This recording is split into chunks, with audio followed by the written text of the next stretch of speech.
semuanya, perkenalkan nama saya Reza Christian Sembiring dengan NIM 250306091 Prodi Peternakan kelas PTNA.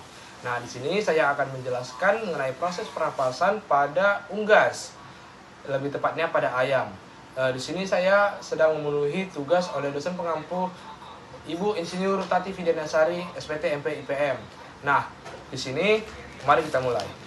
Pertama itu udara masuk melalui rongga hidung atau kapum oris. Nah, udara yang masuk melalui hidung akan melewati rambut hidung dan lapisan mukosa yang berfungsi untuk menyaring debu, mikroorganisme, dan partikel asing. Nah, lebih tepatnya ada di sini. Selain itu, pembuluh udara di dalam rongga hidung membantu menghangatkan udara, sedangkan lendir di dalam dalam hidung membantu melembabkan udara sebelum menuju ke saluran pernapasan berikutnya. Lalu setelah itu masuk ke bagian faring. Setelah melewati rongga hidung, udara kemudian masuk ke faring yang merupakan tempat sebagai masuknya udara, dan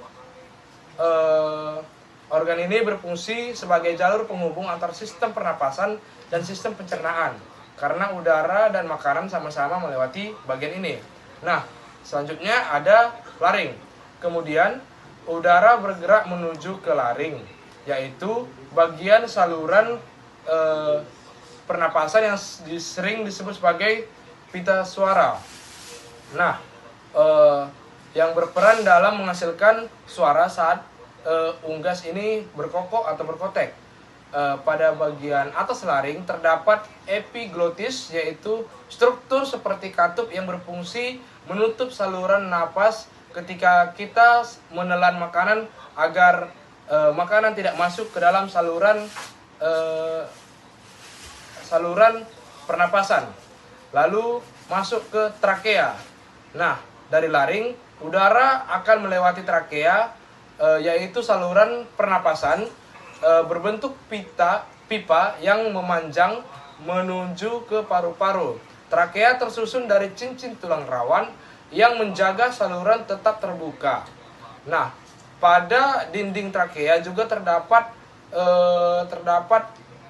silia dan mukus yang berfungsi untuk menangkap dan mengeluarkan partikel asing dari saluran pernapasan. Nah, lalu masuk ke bronkus. Nah, di bronkus pada bagian bawah trakea akan bercabang menjadi dua saluran utama yang disebut bronkus. Nah, cabang ini terdiri dari bronkus dexter dan menuju paru-paru kanan, dan bronkus sinister yang akan menuju ke paru-paru sebelah kiri. Nah, bronkus berfungsi untuk menyalurkan udara dari trakea ke dalam paru-paru. Lalu setelah itu ada bronkulus. Di dalam paru-paru, bronkus akan bercabang lagi menjadi saluran yang lebih kecil yang disebut bronkeolus atau bronkulus. Bronkeolus berfungsi untuk mengatur aliran udara dan menyalurkannya menuju ke alveolus. Lalu di ujung dari saluran pernapasan terdapat alveolus, yaitu kantung udara kecil yang jumlahnya sangat banyak di dalam paru-paru. Di alveolus terjadi pertukaran gas, yaitu oksigen dan yang berdifusi masuk ke dalam kapiler darah, sedangkan karbon dioksida keluar dari darah menuju alveolus untuk kemudian dikeluarkan saat kita bernapas. Nah, mungkin itulah yang dapat saya sampaikan di bagian pernapasan pada unggas ini. Maaf kalau ada salah pengucapan yang saya lakukan. Sekian dan terima kasih.